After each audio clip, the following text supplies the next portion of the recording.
अस्सलाम वालेकुम friends, welcome back to Top Smarties. Drama serial Behroop. Taimur, जिसने किंजा को हमेशा अपनी माँ के बराबर समझा, उसे किंजा से किसी भी बुरे रवैये की उम्मीद ही नहीं थी।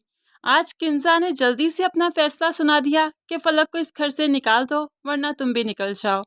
तो यहाँ पर तैमूर बहुत परेशान है। सुहेल अपने भाई को देखते हुए लॉन में आ जाता है और पूछने लगा, क्या तुम किंजा का फैसला मान सकते हो? क्या तुम फलक को छोड़ने पर तैयार हो? तो तैमूर बहुत ही मायूसी से कहने लगा, पहले अगर भाभी मुझे कहती तो मैं ज़रूर ये सब कर गुजरता, लेकिन आज आज मैं फलक को खुद से अलग नहीं कर सकता। सुहेल अपने भाई की फीलिंग्स को समझता है, इसलिए उसे तसल्ली देने लगा कि सब कुछ ठीक हो जाएगा। दोनों भाई तो वहाँ से चले जाते हैं, लेकिन किंजा जो इनकी बातें सुन रही थी उसे बहुत गुस्सा आ गया।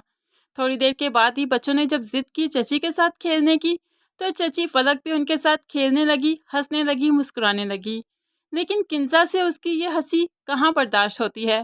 फौरन से पहले आकर बच्चों को डांट दिया कि जाओ यहाँ से, चची के साथ नहीं खेलना। और तब फलक से भी कहने लगी, मेरे बच्चों से दूर रहा करो, मैं नहीं चाहती कि रमशा पर किसी बांझ का साया पड़े। अब फलक ने खुद को बांझ पहली दफ़ा सुना था, तो आज तो फूट फूट कर रोने लगी।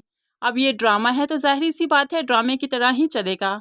अगर तो ये हकीकी लाइफ में हुआ होता तो ज़रूर मियाँ बीवी एक दफ़ा अस्पताल जाते हैं, डॉक्टर से मशवरा करते हैं और फिर अपना इलाज करवाते हैं।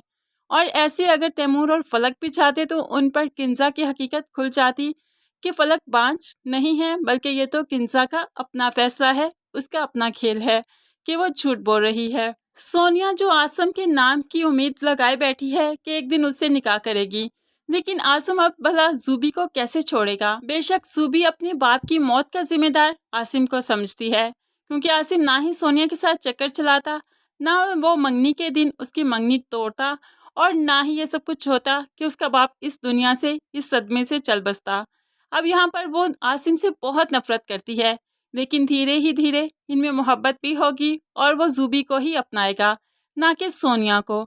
सोनिया बस इसी खुशफहमी में अब सुहेल से चिढ़ती रहती है कि उसे आसिम को अपनाना है या फिर किंजा के घर जाना है। आज भी जब सुहेल आया तो उसे ठीक तरह से बात नहीं की, उखड़ी उखड़ी रहती है। हालांकि सुहेल ने उसे पैसे भी दिए, फिर भी कहने लगी, तुम्हारी हयात में दी हुई चीज़ कुछ नहीं चाहिए मुझे। तो सुहेल पूछ ही लेता है, आखिर तुम चाहती क्या हो?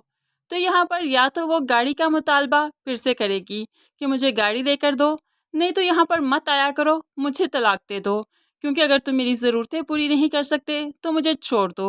अब सुहेल पर यह बात तो बिजली बनकर कड़केगी कि यहाँ पर कैसे इसे छोड़ दूँ। किंजा से छुपकर शादी की है, इसे मोहब्बत करता हूँ, और आज ये एक गाड़ी के लिए सिर्फ मुझे छोड़ना चाहती है। अब यहाँ पर इसको गाड़ी तो दिलवा कर ही रहेगा, क्योंकि सोनिया ऐसे इसकी जान छोड़ने वाली नहीं। सुहेल परेशान होकर घर वापस चला जाता है, तो यहाँ पर माँ सोनिया को समझाने लगी, इतना भी इंसान को पैसे का लालची नहीं होना चाहिए। सुहेल तुम्हारी कितनी मिन्नतें करता है, कितना अच्छा है, तुम इसे बहुत तंग करती हो।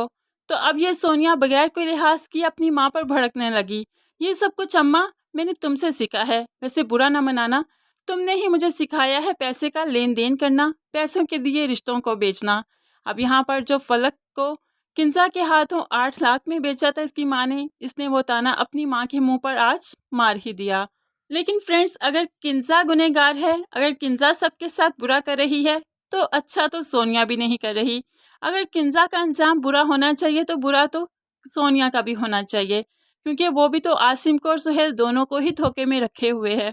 आप इस बारे में क्या सोचते हैं, ज़रूर कमेंट्स में बताइएगा। मज़ीद वीडियोस के लिए चैनल को सब्सक्राइब करके साथ ही बेल का नोटिफिकेशन ज़रूर प्रेस कर दें, ताकि आने वाली हर वीडियो आप आसानी देख सकें। दुआओं में याद रखिएगा, अपना बहुत सारा ख्याल रखिएगा। नई वीडियो तक के लिए अल्लाह हाफिज़।